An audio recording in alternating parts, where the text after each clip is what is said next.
Bonjour à tous, bienvenue dans cette nouvelle vidéo sur ma chaîne YouTube et on se retrouve aujourd'hui pour la review de l'épisode 11 de Koh Lanta, le feu sacré. On est déjà à l'épisode 11, on a déjà bien avancé dans le déroulé de la saison. Elle passe plutôt vite quand même malgré tout. Et aujourd'hui c'était, comment dire, un épisode que je redoutais pas mal. Pour même être transparent et totalement transparent avec vous, je me suis même dit est-ce que je vous fais pas une vidéo bonus dans la semaine avant la diffusion de cet épisode pour vous parler du teaser de l'épisode qui m'avait interpellé quand même, qui m'avait laissé un peu interloqué, mais je me suis dit est-ce que vraiment c'est à la hauteur de ce que je veux proposer comme contenu sur la chaîne, c'est-à-dire analyser un teaser sur ce qu'il pourrait dire ou pas dire, mais sans contexte, sans qu'on comprenne pourquoi, comment, qu'est-ce qui s'est passé, quel est le cheminement, etc. Et donc j'aimais pas trop, donc je suis bien content de ne pas l'avoir fait, parce qu'au final l'épisode m'aurait donné tort, parce que je m'attendais à le dérouiller, et bien violemment, et vous me connaissez, hein, j'aurais pas retenu mes coups, mais là ce sera pas le cas. Au contraire, j'ai trouvé que l'épisode était plutôt bon. Alors il souffre évidemment des problèmes liés à l'excès d'émotion, on en parlera tout à l'heure, qui est assez pesant évidemment dans le programme lié à la dynamique de l'épisode, hein. Mais globalement ça a été assez expéditif et assez expédié, donc ça n'a pas été trop une souffrance pour moi de regarder un truc pareil, parce que souvent c'est vraiment horrible. Là au contraire ça a été plutôt très fluide, l'épisode a été plutôt rythmé, a pas fini trop tard. Bref, un bon épisode, et puis un épisode qui, même si son résultat et sa conclusion peut être un peu décevant de mon côté, ceci étant, c'est quand même un épisode qui, je pense, a tenu toutes ses promesses. Voilà. Alors, on va rentrer dans le détail. Déjà, donc, première surprise ou bonne surprise, c'est qu'on a eu la présence de la résidence du jury final dès le début. Donc, des fois, on se pose la question de est-ce qu'il y a la résidence, est-ce qu'ils vont filmer, est-ce qu'ils filment pas, etc. Là, cette année, on n'aura même pas la question à se poser, puisque dès la première élimination, on a eu l'arrivée donc de Elena à la résidence du jury final. Alors, Anne-Sophie est sous le choc de voir arriver Elena, mais elles ne se sont pas dit grand-chose. Je trouve que c'était pas hyper intéressant. Des fois, on a vraiment des interactions entre les deux personnes qui étaient intéressantes. Là, pas tellement. Ceci étant, j'étais quand même content de voir la maison du jury final. Mais là, c'est par exemple, on voit un peu les limites du système. C'est-à-dire que des fois, ils ne nous l'ont pas montré parce que peut-être il ne se passe pas grand-chose à l'image. Ça peut se comprendre au final. Là, c'était intéressant, j'étais content de le voir. Mais malgré tout, j'étais pas aussi évident. Bon. Alors, là, on va avoir un énorme travail de voix off sur cet épisode. Je dirais même d'ailleurs que la saison est très très mal montée. Le monteur a un peu chié dans la colle, comme on dit chez moi, mais en tout cas, il s'est clairement raté. En fait, il s'est raté sur tout, le monteur. Et je vous montrerai, mais il y a des choses qui font pas de sens, il y a des choses qui nous manquent, il y a des choses qui sont pas claires. Je vais vous prendre un exemple pour pas l'oublier, mais la semaine dernière, vous vous souvenez, Denis nous avait lancé cette déclaration qui nous avait fait tomber de notre chaise, l'infatigable coupeur de bois Esteban. Je vous mets au défi d'avoir vu Esteban, l'infatigable coupeur de bois, couper du bois. Je crois qu'on ne l'a pas vu, ou alors c'est que je ne suis pas attentif, mais en tout cas, ce nom n'est pas revenu, ce surnom n'est pas revenu, et globalement, je ne trouve pas que ça semblait si évident que Esteban était particulièrement le plus actif sur le camp, ou alors c'est moi qui ne suis pas attentif, peut-être que vous êtes particulièrement attentif devant l'infatigable coupeur de bois, mais personnellement, l'infatigable coupeur de bois, je ne l'ai sur ces épisodes pas vu. Et là, sur cet épisode, il y a des problèmes de montage, il y a des problèmes de structure, parce qu'il y a des problèmes de... On ne voit pas, ce qui permet au candidat d'amener à ça, et ça c'est pénible, parce que ça empêche le téléspectateur de vraiment bien suivre l'action. Mais bon, on en parlera après. Alors, l'épisode commence donc avec beaucoup de travail de voix off, qui nous explique que Frédéric et Quentin, et même l'alliance du Quatuor, n'est pas découvert par les autres candidats, car ils ont bien mené leur barque, notamment donc Frédéric et Quentin qui ont manœuvré pour éliminer Elena, qui était l'objectif, mais qui ont bien voté contre Tania, et donc ce qui a permis de cacher leurs liens, etc., avec le Quatuor. Et Fred, par exemple, fait particulièrement bien semblant d'être dégoûté du départ d'Elena sur le camp. Il n'en fait pas trop, je trouve qu'il est resté très à sa place, c'est-à-dire en disant « Franchement, je comprends pas pourquoi Elena s'en va, alors qu'on aurait pu faire partir Tania, voire même Esteban, etc. » Il est vraiment sur une position qui, je trouve qu'il en fait pas trop. Alors, c'est toujours pareil. Je vous rappelle que nous, quand on est opérateur externe, quand on est externe à la situation et que tu as la caméra qui est focus sur un truc, il y a un peu ce côté de ça paraît évident. Ça paraît pas si évident quand vous êtes dans une discussion un petit peu neutre dans lequel il n'y a pas une caméra qui est focus sur un événement, sur un élément. C'est un peu comme lorsque vous avez quelqu'un qui essaye de mentir à l'écran par exemple et que vous avez une caméra qui fait un plan fixe par exemple uniquement sur son visage. N'importe quelle micro-expression, n'importe quel élément qui permettrait de trahir le fait qu'il est en train de mentir va vous apparaître comme évident et peut-être vous allez vous dire mais c'est une évidence qu'il est en train de mentir. Mais si en réalité vous êtes dans une discussion où il y a 15 personnes qui parlent et il y en a un qui ment, si votre attention n'est pas focus sur quelque chose, vous n'allez pas vous intéresser à ça, vous n'allez pas être obnubilé par ce truc là. Et bien là c'est exactement ça, c'est à dire que quand vous regardez ils sont en train de discuter et Frédéric il est vraiment en train d'expliquer ce qu'il a pensé d'Elena etc. mais il n'en fait pas trop, je trouvais que c'est très bien fait et il y a clairement vraiment deux aventuriers qui s'en sortent très bien de cette période mais on en reparlera tout à l'heure. Nicolas donc d'ailleurs nous rappelle, voilà, il faut montrer mais vraiment de façon assez marquée qu'on n'est pas d'accord. C'est-à-dire que Nicolas et Fred sont pas d'accord, que voilà, ils veulent vraiment se montrer comme étant différents, séparer les alliances, bien ne pas dévoiler un quelconque passation entre le quatuor. Et en fait, ce qui est très très paradoxal, c'est que le jeu en lui-même qui va arriver peut être utilisé d'une manière qui est pour moi fausse, mais qui peut amener à un constat qui est vrai, ce qui est terrible d'ailleurs, mais on en parlera après. Alors, petit passage survie avec de la pêche au crabe, pas grand chose à vous dire. Ensuite, du tir à l'arc d'entraînement. C'est dommage parce que là, tu te dis quand même qu'ils ont perdu une journée de tournage, entre guillemets, pour faire ça, où il ne s'est pas passé grand chose. Bon, un peu dommage, mais bon, c'est comme ça. Ce que j'ai relevé, c'est que là, on a commencé l'émotion très tôt. Je me suis dit, purée, là, on va vraiment souffrir dans cet épisode parce que Tania et Gilles, avant même le confort, hein, avant même d'arriver sur le lieu du confort, ils étaient déjà en train de chialer. Ils étaient déjà en train de chialer. D'imaginer potentiellement que dans le confort, ils pourraient appeler leur famille, ils étaient déjà en pleurs. Ou qu'il y ait du courrier, etc. Enfin, ils chialaient avant même qu'on y aille. Donc tu t'es dit, oh là là, s'ils chialent avant qu'on y aille, ils vont chialer quand on y sera, ils vont chialer quand ils auront gagné, et ils vont chialer encore. Je me suis dit, purée, on n'est pas sorti du sable. Mais bon.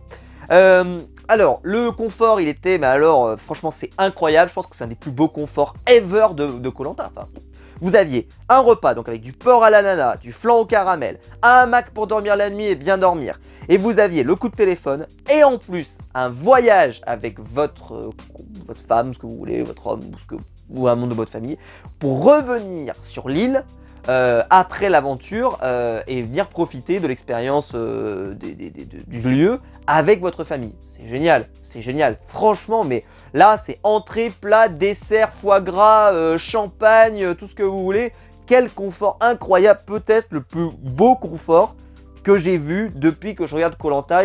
Dites-moi dans les commentaires s'il y a un autre confort qui vous marque plus, comme ça là en ayant tout. J'ai envie de dire qu'il manquerait juste un truc avec l'habitant et là t'as mes entrées, plat, dessert, foie gras, champagne, apéritif, ce que vous voulez, voilà, vraiment là on serait sur un truc assez improbable et assez incroyable. Bon, voilà, mais en tout cas très intéressant. Et puis là, bon, je vais pas vous décrire ce qui se passe parce que c'est assez pénible, mais voilà, c'est la séquence pleurs. J'ai noté ça sur ma tablette. Denis, qui est, comment dire, c'est un chien qui a trouvé un os dans un terrain, tu vois, dans un pré. Et il le lâche pas, c'est-à-dire qu'il est content, il est tout content, hein, il est tout content. Il va passer son temps, il passe chaque candidat, il parle avec les prénoms des personnes citées, c'est-à-dire la conjointe de machin, la fille de je sais pas qui, le garçon de je sais pas qui, blablabla, blablabla.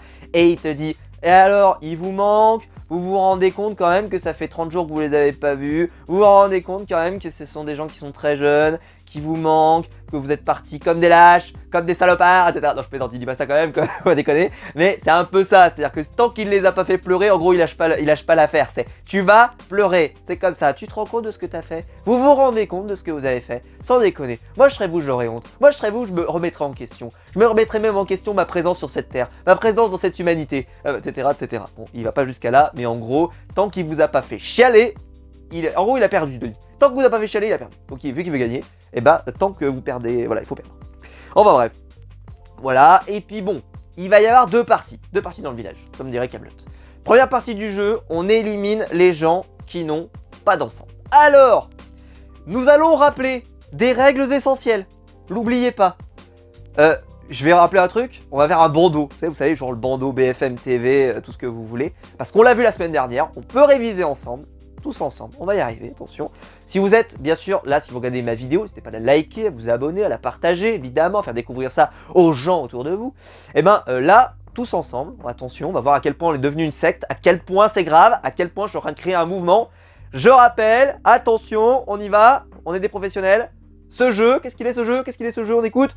Ce jeu est injuste. Voilà, on l'a dit, c'est important, on le rappelle, ce jeu est injuste. Vous pouvez très bien tirer pendant 5 salves et être viré. On peut vous sélectionner de gauche à droite parce que vous n'avez pas d'enfants, parce que vous avez des enfants, parce que vous avez 4 enfants, l'autre il en a 3, l'autre vous avez une femme, l'autre il a un homme, l'autre il a je sais pas quoi. Peu importe, l'argumentation sera toujours absolument terrifiante et incroyable. Mais là, bon, le début du truc, c'est en gros, tu n'as pas d'enfant, tu te fais virer. Bon. Et il semblerait que malheureusement, malgré tout, cette logique est amenée une conséquence malheureuse. Et ça, c'est terrible parce que c'est la réflexion n'est pas bonne, la conséquence est bonne. Formidable. Pourquoi? Parce que regardons la liste formidable des éliminations. Alors, Julie, qui est une femme, va casser la flèche de Clémence. Donc, pour venir dire que les hommes se sont ligués pour éliminer toutes les femmes, bah déjà les femmes, la première femme élimine une femme. Donc déjà bon. Ensuite, deuxième élimination, Gilles va casser la flèche successivement de Laura et de Tania. Pour quelle raison? Pas parce que ce sont des femmes. Pour la même raison que la précédente, c'est parce que les deux n'ont pas d'enfants. Ensuite, pour le moment cohérence, il n'y a que des filles qui sont éliminées. C'est ce que j'ai marqué. C'est-à-dire que les choix sont cohérents, mais c'est vrai. Visuellement, logiquement, un téléspectateur qui couperait le son se dirait « Tiens, toutes les femmes sont en train de se faire éliminer ». Mais la réflexion derrière, je le rappelle, le support psychologique et philosophique qui était derrière, c'était de dire « Nous éliminons des gens parce qu'ils n'ont pas d'enfants ». C'est-à-dire que si on fait dire à l'image quelque chose qui n'est pas vrai, on ment aux gens. Et en fait, on a menti aux gens. Ceci étant, la conséquence restera vraie, parce que l'alliance des 4 garçons, elle existait. C'est-à-dire que la conséquence existe. Si vous voyez ce que je veux dire. Mais c'est comme si en gros, vous aviez fait une enquête pour meurtre, vous voyez, et vous tombez sur le bon coupable. Par contre, toutes les preuves que vous avez trouvées, en gros, c'est du grand n'importe quoi. Les preuves ne sont pas bonnes. C'est-à-dire qu'en gros, c'est des preuves pour un autre crime, un truc qui n'a rien à voir, etc. Mais à la fin, au bout du bout, la personne que vous accusez à la fin, cette personne-là est bien le bon coupable. Et bien là, on est exactement dans ce cas de figure. Parce que je continue. Vous allez voir, c'est absolument saisissant. Derrière, on enchaîne. Nicolas donc, va enfin réussir une salve. Et là, il va casser les flèches de Frédéric. Je rappelle qu'ils sont en alliance. Et il casse les flèches donc d'un garçon. Excellent choix. Moi, j'ai marqué incroyable sur ma tablette. Je rappelle, en plus, Frédéric va lui reprocher après, etc., etc. Ce qui prouve que c'était un excellent move de Nicolas. Mais Frédéric n'est pas du tout aussi partant pour renoncer à son confort. Ceci étant, on en reparlera, mais après, il sera beaucoup plus raisonnable. Quentin, on sent qu'il est plus remonté. Mais Quentin aussi, parce que franchement c'était vraiment dégueulasse pour Quentin. Enfin, je trouve, mais le jeu est injuste, je vous le rappelle. Mais Fred, entre guillemets, je pense qu'il l'avait... Enfin, il a eu moins de mal à le digérer. Parce qu'en fait, quand tu te fais éliminer tôt dans le jeu, en gros, tu te dis, bon, ok, voilà, je vais pas gagner, c'est pas grave. Bon. Donc Nicolas casse la flèche de Frédéric, énorme. Parce que ça cache vachement qu'il y a de l'alliance entre les garçons, il cache la flèche, il dit rien en plus, il dit juste, voilà, on reste dans la logique, il n'a pas d'enfant, puisque c'est un cas, il n'a pas d'enfant, et donc je casse sa flèche. Évidemment, il n'est pas content, parce que voilà, pour des raisons, je vais pas rentrer dans le débat de est-ce que, si vous n'avez pas d'enfant, machin, etc. Le jeu est profondément injuste, et donc il faut une réflexion logique. Est-ce que ça vous semblerait plus juste qu'on vote par affinité? Est-ce que ça vous semblerait plus juste qu'on vote par... Rien n'est juste, c'est-à-dire que je vais pas rentrer dans le débat de si vous trouvez ça juste ou pas. Vous pouvez le faire dans les commentaires, évidemment, je vous laisse faire, l'espace commentaire est là pour ça. Mais moi, je vais pas vous donner mon avis, parce que je ne sais pas pour quelle raison je casserai la flèche de quelqu'un. Est-ce que je casserai la flèche parce qu'il est trop fort? Est-ce que je casserai la flèche parce que cette personne, j'ai plutôt envie de lui faire plaisir avec un autre, franchement, honnêtement? Est-ce que je me dirais aussi, je peux peut-être m'en faire un allié, celui-là, et donc... ne pas lui casser sa flèche. L'autre par contre il me fait que des coups, il m'élimine, il vote contre moi, bah, honnêtement moi j'aurais aucun problème à lui casser sa flèche. Enfin voilà, il y aurait peut-être plein de cheminements. Est-ce que véritablement ça me rendrait mon cheminement plus légitime? Non, en tout cas de mon point de vue, non. Donc voilà, Quentin ensuite va casser celle de Julie, Julie qui n'a pas d'enfant également. Et donc là je note, donc il reste 4 personnes, et paradoxalement, et c'est terrible, il reste 4 hommes. Les 4 hommes, ces 4 hommes, ont tous et toutes un enfant. Ce qui n'était pas le cas des aventuriers avant ça. C'est-à-dire que Julie était la dernière qui n'avait pas d'enfant au moment où on lui casse sa flèche. Ce qui fait, si vous regardez visuellement, je répète, mais si vous regardez visuellement, toutes les filles ont été éliminées. Elles n'ont pas été éliminées parce qu'elles sont des femmes, elles ont été éliminées parce qu'ils n'ont pas d'enfants. Résultat final, elles ont été éliminées parce que ce sont des femmes et les hommes sont des salauds. Je généralise, etc. Mais c'est le cheminement logique qui va être amené après. Et vu que le montage est absolument abominable et qu'en réalité, ça n'a pas du tout été le cheminement logique parce qu'ils sont partis sur d'autres trucs, qui ont rendu l'épisode, comme je l'ai dit, moins infect, parce que je pensais que l'épisode serait infect, mais non, il ne l'était pas, parce que les raisonnements logiques n'étaient pas aussi infects que prévu, parce qu'il y a eu d'autres raisonnements et d'autres choses qui sont venus alimenter la révolte des filles après, voilà, on en parlera juste après, mais je veux bien que vous le reteniez ça, parce que c'est hyper important dans la review de l'épisode, et qui amène à la conclusion qui semble logique en fait, elle est logique, mais on a donné à l'image des choses qui ne sont pas vraies. Et probablement qu'il y a aussi d'autres indices sur le camp qu'on ne voyait pas au montage, etc. C'est pour ça que je dis, les épisodes de Koh-Lanta sont mal montés, parce que l'infatigable coupeur de bois est une preuve évidente que les épisodes sont mal montés. Voilà, mais bon, c'est comme ça. J'en étais où? Donc, tac, tac, tac, Quentin casse celle de Julie, ensuite Quentin casse Esteban, puis Nicolas, et puis grosse domination. Je veux dire, Quentin, il assure hein, sur les salves de tir, on se dit, bon, voilà, ok. Et quand il casse celle de Nicolas, il hésite beaucoup, mais il dit, je vais prendre Gilles. C'est vrai que Gilles, franchement, il avait l'air d'en avoir besoin. Parce qu'en fait, pour la relation avec les familles, en gros, moi j'ai été mis à deux choses. Il y a ceux qui en ont envie et il y a ceux qui ont besoin. Je pense que Gilles faisait partie de la catégorie de ceux qui en ont besoin. Quentin faisait partie de ceux plutôt qui en ont envie. D'accord? Tania, je dirais par exemple, elle faisait plutôt la catégorie de ceux qui en ont besoin. Frédéric, je pense que c'était plutôt une envie. Voilà, c'est compliqué à estimer, mais en gros, le côté besoin, c'est si je ne l'ai pas, ça va me faire vraiment du mal. Pour les autres, c'est j'ai envie d'y aller. C'est-à-dire que si je ne l'ai pas, je ne serais pas content, mais c'est une envie. Voilà. Et là, on était plutôt dans ce cadre-là pour certains. Ce qui fait d'ailleurs que pour moi, c'était tout à fait logique, par exemple, de casser celle de Nicolas. Parce que je sais pas si vous avez vu, mais Nicolas, aucun problème. Quand on lui casse sa flèche, il accepte le sort, il dit ok, franchement, c'est juste, c'est normal, etc., etc. Donc moi aussi, j'aurais cassé celle de Nicolas parce qu'en plus, il semblait moins revanchard. Et c'est là que Quentin a pas été malin sur le coup. Parce que Quentin, quand tu vois que Nicolas, quand tu lui casses sa flèche, globalement, il le vit pas trop mal, tu te dis quand même que Gilles, il avait l'air, parce que Gilles, en plus, au moment où on casse pas sa flèche, il chiale. Tu te dis qu'il y a tous les signaux qui te sont envoyés pour que tu choisisses Gilles. Mais on va en parler juste après parce qu'il va se passer un problème. Donc, Gilles arrive donc contre Quentin et Gilles, au final, remporte la victoire. Bon. L'évidence, on va pas se mentir, vu les performances, tu peux te cacher derrière, mais l'argumentation, mais alors là, il est deuxième. Il a été meilleur sur les salves, il a un enfant, tu l'emmènes. Point. On te demande pas si c'est un homme, on te demande pas s'il est non-binaire, on te demande pas qu'est-ce qu'il a fait, on te demande pas son âge. C'est 3 arguments. C'est simple. On te demande pas Sciences Po Paris quand même. 3 arguments. Il a été meilleur, ça a été le meilleur sur les salves. C'était le meilleur sur les salves. Il m'a choisi, il a pas cassé ma flèche. Il a des enfants, je l'emmène. Et puis en plus, c'est quelqu'un avec lequel j'ai passé du temps, etc., etc. Peu importe, mais en tout cas, tu fais un truc hyper sportif. Tu dis, il le mérite, il mérite tellement. Paf, terminé, au revoir, bonsoir. Et là, il te sort Nicolas. Bon bah bon choix Nicolas. Moi je l'ai marqué sur ma tablette. Bon choix. Pourquoi? Parce que quand même, Nicolas, c'est quand même un bon choix. Parce que ça dévoilait vachement Gilles en choisissant Quentin qu'ils étaient en alliance. C'est vrai. Et donc je trouve qu'en choisissant Nicolas, ça cachait vachement l'alliance. Ça la cachait vachement. Mais au final, Quentin va tellement râler sur le camp qu'en fait, ça a eu un effet contre-productif. Et c'est Quentin qui fait n'importe quoi après. Pour moi, c'est pas Gilles qui fait une erreur. C'est Quentin qui fait une erreur. Mais Gilles aurait dû comprendre que Quentin allait faire n'importe quoi en voyant comment il avait construit son truc, etc. Et il aurait dû le choisir. Je pense que l'alliance des 4 aurait été beaucoup moins visible, surtout si on avait eu Fred et Nico sur le camp qui sont beaucoup plus malins. Et on avait vu dans des épisodes précédents que Nicolas, on venait beaucoup le consulter. On lui parlait beaucoup.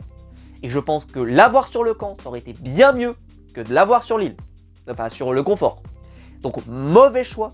Et en fait, ça a été que un mauvais choix. Il fallait prendre Quentin. Évidence. Ça n'a pas été fait. C'était une erreur. Alors, évidemment, Quentin va regretter son choix. de l'avoir choisi Gilles pour le garder jusqu'au bout, parce qu'il se considère comme trop gentil. Il dit même, j'aurais dû casser la flèche peut-être de Gilles et garder Esteban plus loin, parce qu'Esteban, bah, il était pas bon aux salves de tir, et bah, j'aurais dû le garder, quoi. Franchement, voilà, bon. Fred, lui, va pas comprendre le choix de Nicolas non plus, c'est-à-dire que vraiment, il y a une scission, ceux qui sont restés sur le camp, etc. Les candidats, quand ils seront au confort, ils vont beaucoup en parler. Je ne vais pas rentrer en détail dans le confort. Ils ont mangé, ils ont appelé leur famille, séance émotion, on pleure un peu, machin, etc. Mais ça va, c'est resté sobre. Et après, ils ont la nuit là-bas, ils ont le petit-déj le lendemain. Bref, ils ont beaucoup de choses. Je ne vais pas rentrer dans le détail. Moi, c'est vrai que c'est pas forcément quelque chose qui m'intéresse, les conforts. Mais si vous, ça vous a plu, tant mieux. Je n'ai pas trouvé que c'était très long. Ça n'avait pas coupé le rythme, c'était pas mal.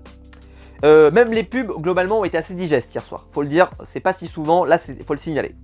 Et donc bon, les filles, voilà, elles font donc l'analyse que je vous ai fait. Je vais pas vous refaire le cheminement, mais c'est un peu de dire, toutes les filles ont été éliminées.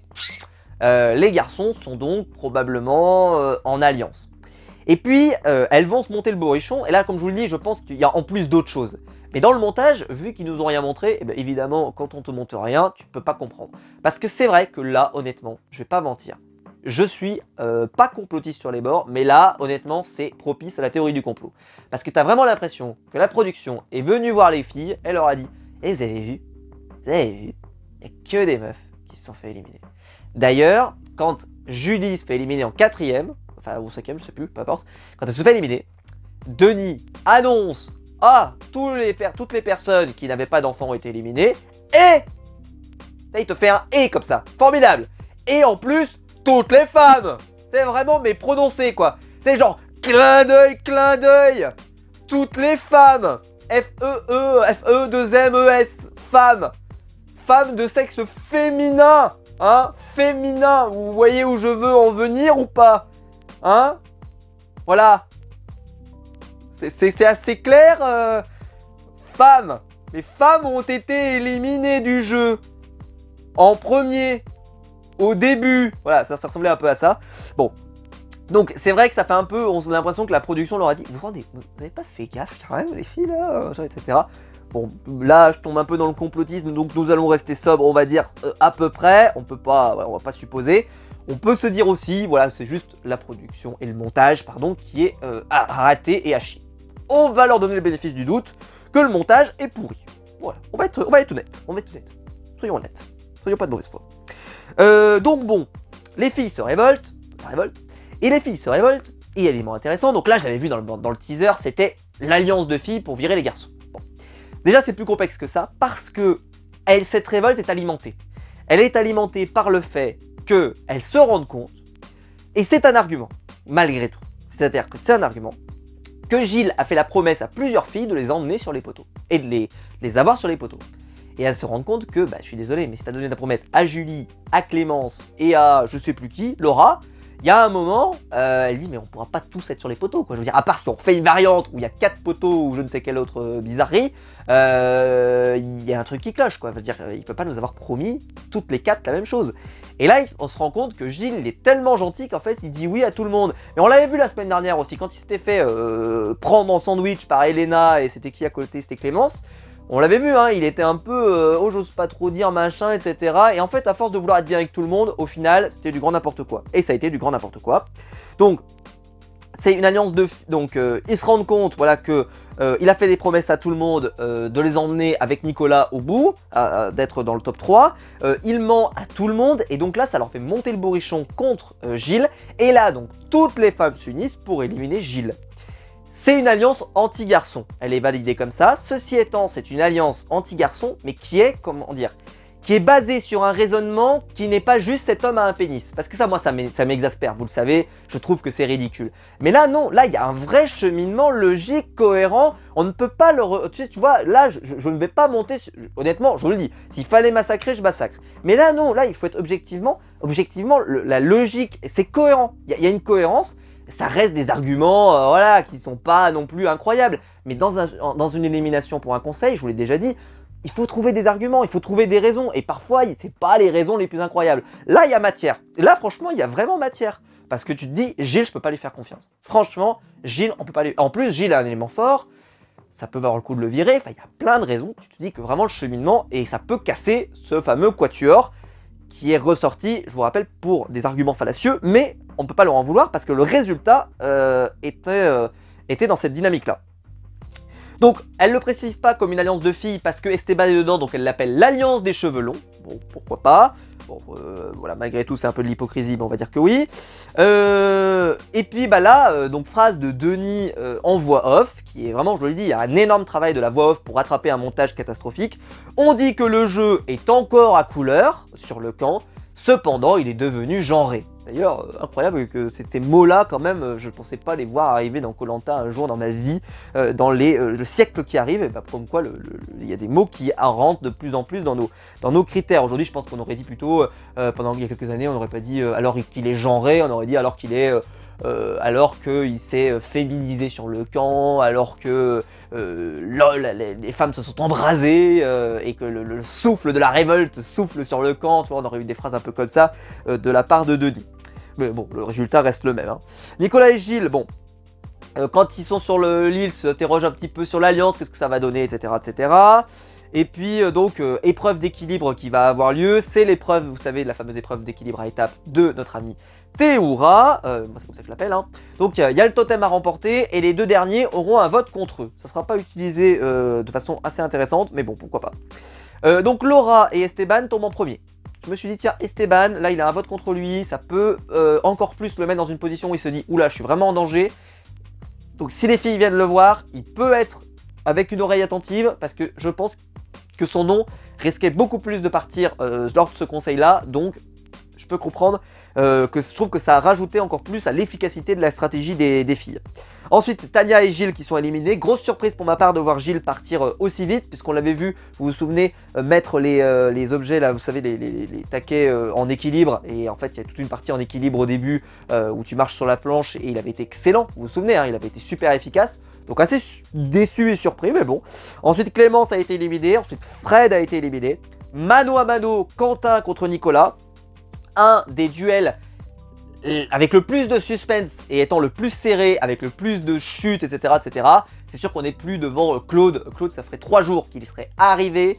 Le conseil aurait eu lieu, la nuit serait passée, que les autres ne sont pas finis. J'exagère, évidemment.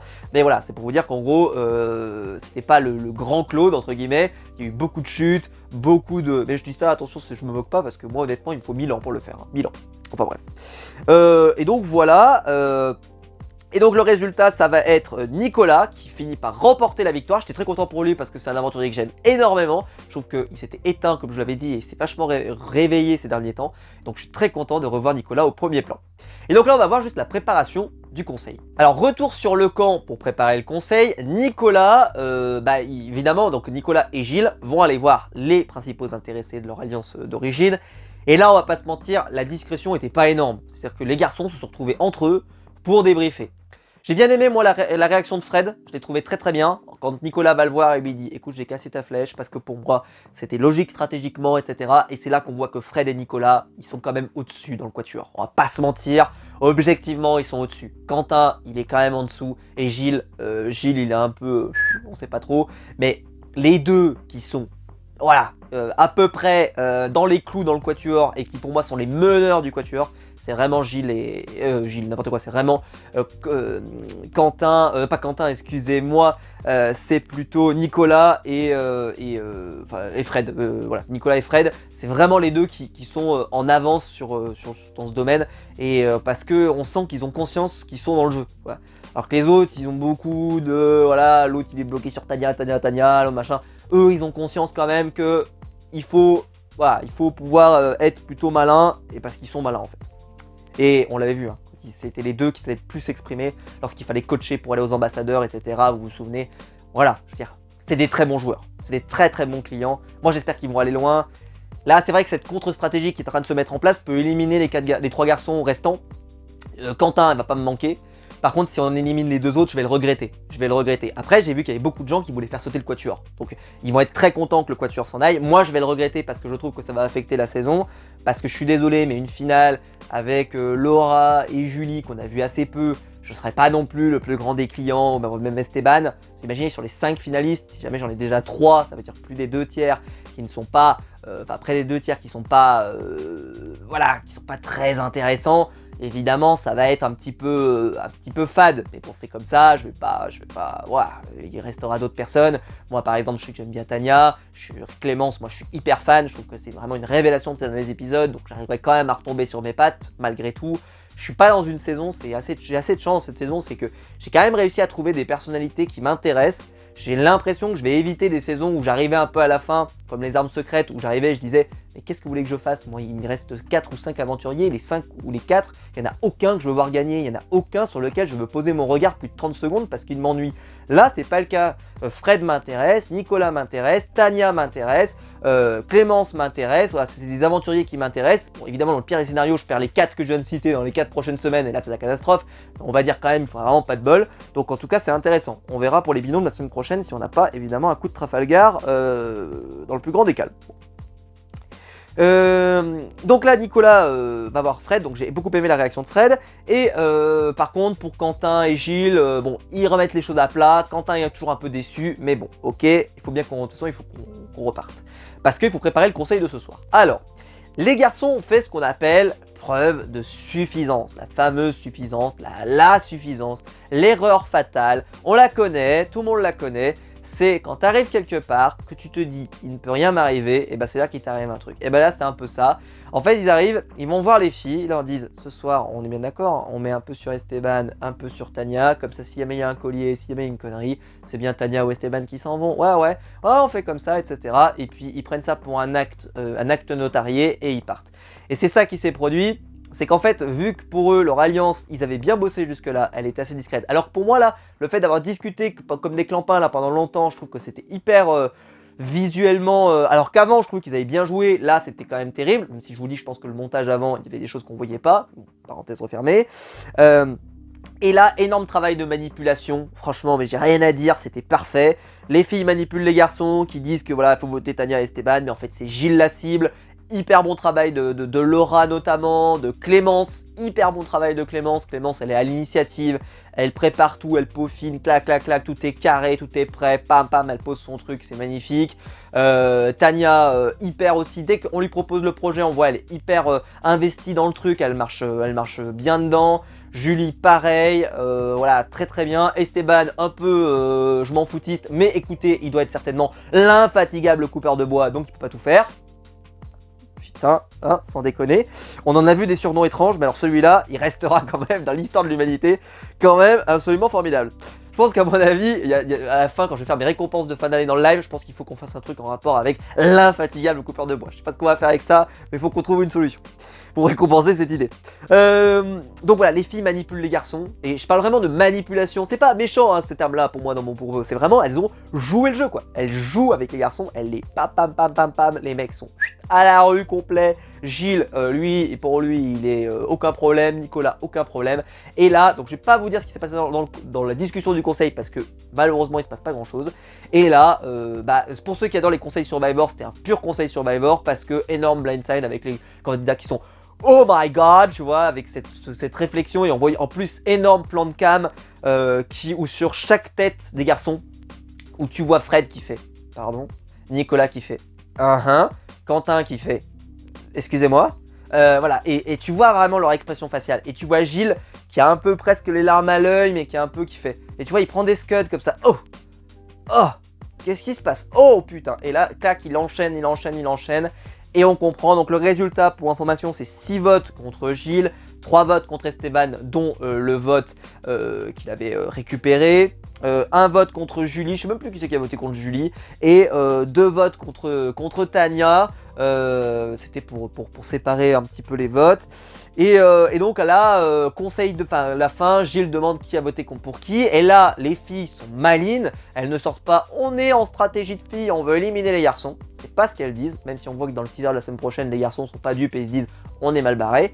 Mais c'est elle valorise ce que je vous ai dit tout à l'heure, l'argumentation qui est bonne, qui est solide, qui se comprend, etc.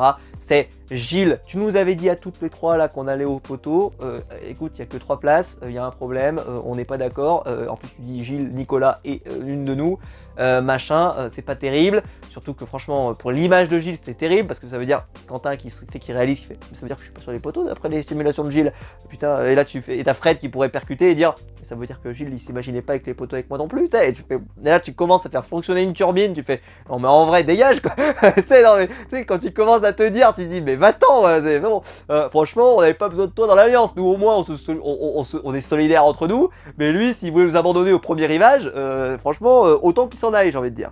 Enfin bon, et donc voilà, d'ailleurs voilà, en plus c'était terrible parce que Gilles quand il répond à la question en lui disant mais pourquoi t'as donné ta promesse comme ça à tout le monde de ramener des gens, et en fait il dit parce que je me suis projeté avec chacune d'entre vous à des moments différents. Et ben en gros ça veut dire que toutes les semaines tu vas changer de promesse. Bon bah ça va, les promesses, vivement qu'il fasse de la politique Gilles, parce que toutes les semaines il va changer d'avis. Ça va être très bien ça, il fera un bon président celui-là. Parce qu'il va déconner toutes les semaines. Ah mais moi à chaque fois que je rencontre quelqu'un je lui fais une promesse différente. Bah, c'est formidable, c'est formidable, c'est formidable. Donc voilà, donc je pense qu'il n'a pas compris le concept de la promesse. C'est-à-dire que le concept de la promesse normalement il a quand même une durée à peu près satisfaisante. Si ça dure 3 jours, c'est pas une promesse, c'est une parole de beuverie dans un bar. Hein, c'est genre, vous savez, le truc du nouvel an quand tu dis lundi, je vais me mettre au sport, je vais me dérouiller, etc. Et puis le 2, vous avez décidé de changer d'avis. Voilà, on était un peu là sur Gilles, je suis désolé. Gilles, c'est quelqu'un de très bien, mais là, Gilles, franchement, honnêtement, c'était du grand n'importe quoi. Parce qu'en plus, vraiment, on avait l'image, c'est-à-dire qu'on l'avait vu un petit peu, donc voilà, c'était très très parlant. Donc là-dessus, pas de problème, pardon. Gilles, je sais qu'il était très apprécié. Donc forcément, c'est vrai que c'est un gros nom qu'on perd, pardon.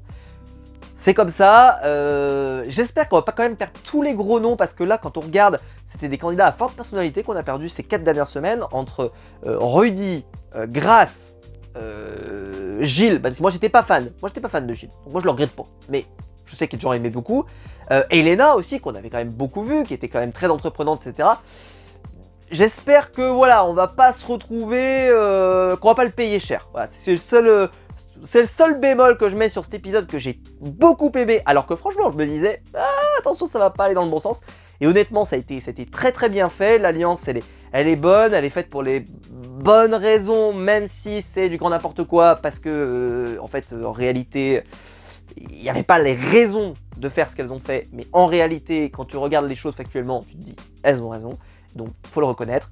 Et elles ont bien joué, l'épisode était rythmé, il a fini à 23h15, ce qui est très bien, j'ai pu me coucher pas trop tard parce que je me levais hyper tôt ce matin pour aller à Lyon pour le festival des mini-entreprises et je vous remercie d'avoir voté, ils ont été récompensés, alors pas pour la vidéo, désolé, mais ils ont été récompensés pour leur mini-entreprise, ils ont eu une médaille d'or, donc bravo à eux, je suis très très fier de ma classe, dont je suis professeur principal, mais évidemment, forcément ils méritent, évidemment, c'est comme ça, mais donnez-leur la médaille d'or automatiquement, c'est une évidence, demandez-moi la prochaine fois, je vous dirai qu'ils méritent. Demandez-moi. Demandez mon avis d'expert. Je suis un expert dans le domaine. Bon, j'arrête mes conneries. Mais bon, peu importe. En tout cas, c'était un bon épisode. C'était un bon épisode de Koh-Lanta. Je pense que tout le monde y a trouvé son compte. Les épreuves, elles étaient cool. De toute façon, l'épreuve de thé, elle est toujours bien. Et là, elle était très bien. Parce qu'il y a eu du suspense et tout. Donc, elle était très cool. L'épreuve du tir à l'arc. Par rapport à ceux en plus qui étaient déçus que les sacs ce soit pas le bordel, que ce soit pas le drama, là c'était un peu le drama, donc ils ont dû être contents. Donc il y avait tout dans cet épisode, il y avait un peu de survie, beaucoup de stratégie, beaucoup de discussions, le confort était cool, franchement honnêtement. Quelqu'un qui me dirait j'ai pas aimé cet épisode, j'aimerais comprendre pourquoi. J'aimerais comprendre pourquoi, parce que c'est un bon épisode de Koh-Lanta. C'était un épisode qui réussit à remplir tout ce qu'on veut d'une bonne soirée, pas trop de pub, en tout cas pas au point que ça devienne du gavage d'oie. Voilà, moi j'ai été content, j'ai été satisfait de cet épisode, donc dites-moi dans les commentaires ce que vous en avez pensé. Si la vidéo vous a plu, vous pouvez la liker, vous pouvez vous abonner, vous pouvez la partager sur les réseaux sociaux. Il y a le bouton rejoindre ici juste en dessous pour devenir un membre soutien de la chaîne et je vous en remercie de soutenir financièrement la chaîne. Je vous rappelle que c'est 0,99 à 1 € et vous soutenez la chaîne financièrement, c'est juste le geste qui compte, mais ça sert la chaîne et je vous en remercie. Vous êtes de plus en plus nombreux, on a atteint le record de membres soutien récemment, donc n'hésitez pas à rejoindre l'aventure et à choisir la team qui vous plaît, la team Ravière, la team, je sais plus ce que j'ai mis, oui j'ai dit la team Ravière, la team Phil, je sais plus ce que j'ai marqué, ouais, n'hésitez pas à aller voir, en tout cas s'il y a quelque chose qui vous inspire, franchement n'hésitez pas. On se retrouve très vite pour plein de vidéos sur la chaîne, j'ai plein de concepts, plein de choses qui vont revenir, donc n'hésitez pas à vous abonner, on se retrouve très vite pour de nouvelles vidéos, ciao.